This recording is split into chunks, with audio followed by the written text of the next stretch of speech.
কোনো কারণ নেই, জোরে হাত জোরে পা।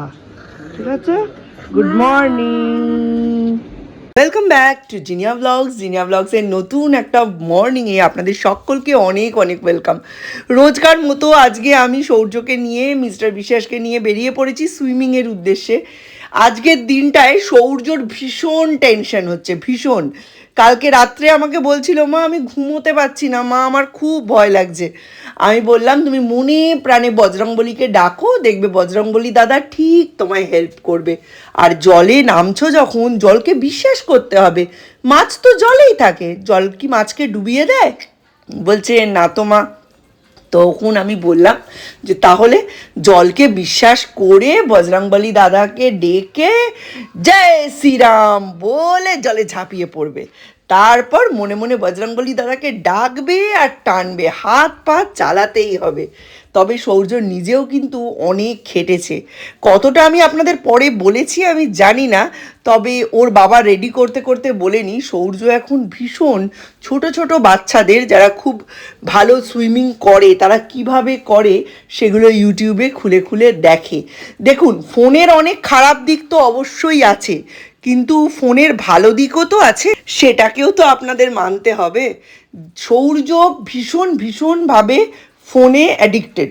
আমি এটা কমানোর চেষ্টা করছি, অনেকাংশে সফলও হয়েছি। তবে সৌর্য দেখি এই সমস্ত সুইমিংয়ের যত ট্যাকটিস আছে এগুলোকেও অনলাইনে দেখে, মানে ইউটিউবে নানান ধরনের ভিডিও সার্চ করে করে দেখে। আর এখানে দেখুন, এই যে বড় পুলে ওকে নামানো হয়েছে, ওর স্যার কিন্তু ওর পেছনেই আছে। আর ও দেখুন হাত চালাচ্ছে কিন্তু পা চালাচ্ছে না। তার মানে এখনও ওই মোটর নার্ভের ওই যে মিক্সিং স্কিলটা ওটা ওর মধ্যে ডেভেলপ করেনি, যে হাতের সঙ্গে সঙ্গে পাও চালাতে হবে বা পায়ের সাথে সাথে হাত চালাতে হবে। ওর হাত চালালে পা বন্ধ হয়ে যাচ্ছে আর পা চালালে হাত বন্ধ হয়ে যাচ্ছে। ওদের এই সুইমিং পুলে সৌর্য হচ্ছে বয়সের সব থেকে ছোট, তাই সকলে সৌর্যকে সাংঘাতিক ভালোবাসে। আর তার থেকেও বড় কথা হলো, সৌম্য যেটা পারে না সেটা সৌর্য পারে। সেটা হচ্ছে সৌর্য খুব ভালো অ্যাটেনশন ড্র করতে পারে, অ্যাটেনশন ক্যাচ করতে পারে।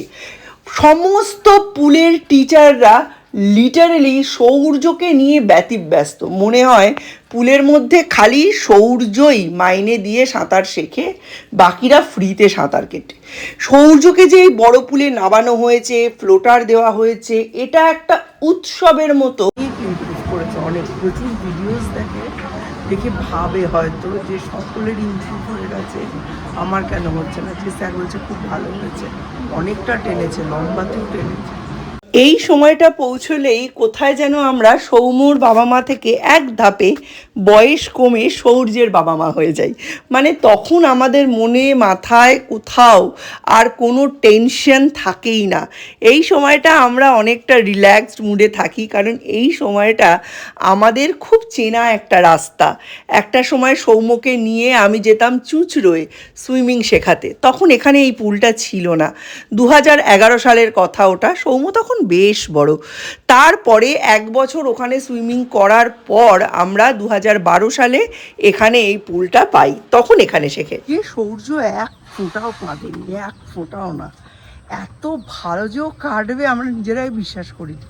তবে কি বলুন তো, বাড়িতেও ভীষণ কদিন ধরে সুইমিংয়ের ভিডিওসগুলো দেখে, মানে কি করে সুইমিংয়ের লং ডিস্টেন্স কভার করা যায়। আর ওদের বড় পুলটা কিন্তু রিয়েলি ডিপ, বড়রাই সেরমভাবে পা পায় না যদি কেউ একটু শর্ট হাইটের হয়। ছোটদের তো দূরস্থান, সেখানে উইদাউট ফ্লোটার এত ভালো করা, যেটা বড় চকলেট দিতে হবে। বলেছি না কেঁদে করলে চকলেট, আর না কেঁদে বড় পুলে একা একা লম্বায় খেটেছে, তাকে তো একটা চকলেট দিতেই হবে। রাস্তাটা আমার শর্ট হয় কিন্তু সাংঘাতিক পিছল। একটু যদি কেয়ারলেস হয়ে ভিডিও করতে করতে যাই, উল্টে যদি পড়ি, ব্যাস হয়ে গেল, শেষ। আমি আর দীপ একসাথে বেরোলাম। দীপ স্কুলে যাবে, ওর কিছু কাজ আছে। আগের দিন ইউনিফর্ম পরে গেছিল, দেখেছি ও একাই ইউনিফর্ম পরে গেছে, আর কেউ যায়নি। ওই জন্য আজকে বড় ছেলেদের মতো নর্মাল জামা কাপড় পরে যাচ্ছে। আমি তো ছোট থেকে ছেলেদের শিখিয়েছি স্কুলে গেলে ইউনিফর্ম পরেই যেতে হবে, নইলে যাওয়া যাবে না। এখন তো স্কুলের রেজাল্ট বেরিয়ে গেছে, এখন ওরা আর স্কুলের নেই, এখন তাই যাচ্ছে ব্যাংকে কিছু কাজ আছে সেটা করে স্কুলে যাবে। টোটোটা দাঁড়িয়ে গেল আমাদের দুজনকে দেখে। এখন সৌর্যকে নিতে যাচ্ছি স্কুলে, আর কদিনের মধ্যেই ক্লাস টেস্ট নিয়ে যা বললো আমি তো অবাক। আর দেখেছেন পাশে নোংরা ফেলার জায়গাটা কিন্তু এখনও রয়েছে, এটাকে ধাপে ধাপে ভাঙা হচ্ছে। সরস্বতী দিয়ে এসে বলছিল এটার মধ্যে যে বড় বড় রডগুলো আছে, পিলারগুলো আছে, যেগুলোর ভেতরটা ফাঁকা, সেগুলো নাকি লাঠি দিয়ে বাজিয়ে বাজিয়ে দেখা হচ্ছে যে এর মধ্যে কোনো টাকা পয়সা লুকিয়ে রাখা হয়েছে কিনা। ভাবুন কি অবস্থা। আমি শুনে হেসে যদিও এটা উড়িয়ে দিলাম, তবে জনমানস কী ধরনের ধারণা নেতাদের নিয়ে। উপরের লেখাটা এটা কি লেখা আছে? মা, ঠিক লেখা আছে দয়ে হস্যি কি হলো দিদি। গুড। এ হোস্টেলে থাকবে, এই হচ্ছে অবস্থা। ভাবুন এই যখন হোস্টেলে যাবে, হোস্টেলের কি দশা হবে পারছি না, চিন্তা হচ্ছে। আকাশ প্রতিম গোয়েন নাকি টুইট করেছেন, এনটিও কিছু বলেনি, উনি নাকি টুইট করেছেন যে আজকে অর্থাৎ 23 তারিখ সিইউটির রেজাল্ট। আর উনি যখন টুইট করেন এটা 99% ঠিকই হয়, কিন্তু দীপ তো আজকে বেরিয়ে গেল, দেখলেনি। প্রথমে ব্যাংকের কাজ করেছে, আর তারপরে ব্যাংকের কাজ মানে ওরই কাজ, ও যে বাইরে পড়তে যাবে, ওর ক্যাশের দরকার হলে ওর একটা নিজস্ব অ্যাকাউন্ট আছে। ও যখন সেন্ট লিউক্সে পড়তো তখন ওদের একটা জিরো ব্যালেন্স অ্যাকাউন্ট খুলিয়েছিল স্কুল থেকে, অপারেট করানোর জন্য, মাইনে দেওয়ার জন্য নয়, কিন্তু অপারেট করানোর জন্য, যাতে বাচ্চারা শেখে।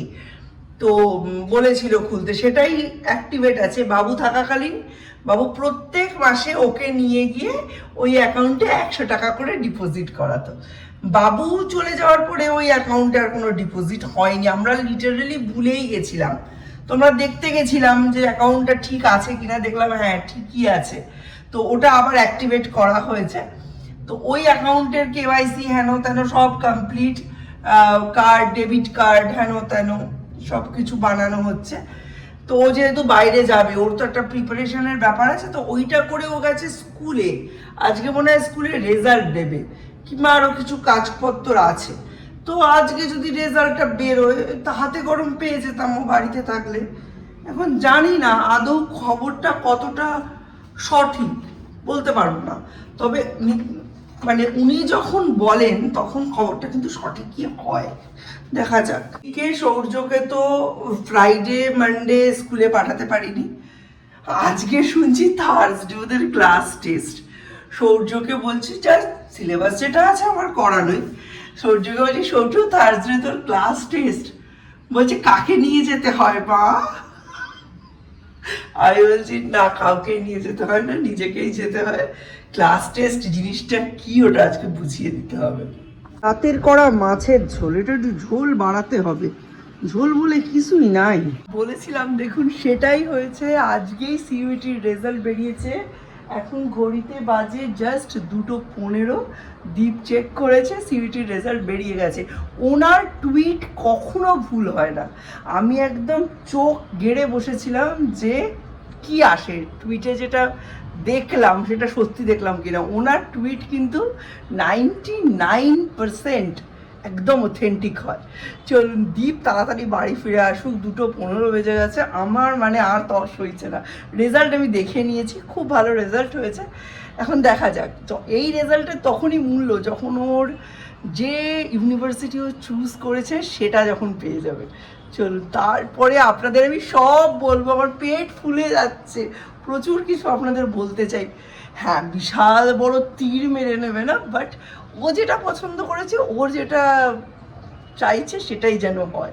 দূর করে বৃষ্টি এসে গেছে, আমি পিসির বাড়িতে খবরটা দিতে এসেছি যে সিইউটির রেজাল্ট বেরিয়েছে, দেখো বৃষ্টি এসে গেল। দীপ বাড়িতে না আসা অব্দি আমি শান্তি পাচ্ছি না গো। দেখিয়ে দিই, দীপও এসে গেছে। কি কি রান্না হয়েছে? এটা তো ডাল, এখানে রয়েছে পুঁই শাকের চচ্চড়ি, এখানে রয়েছে লাউয়ের তরকারি ইয়ে দিয়ে, বড়া দিয়ে। এখানে রয়েছে রাতের জন্য ঘুগনি, এখানে রয়েছে মাছের ঝোল, আর এর মধ্যে রয়েছে ভাত। চলুন আজকে দুপুরের খাওয়াটা জমজমাট।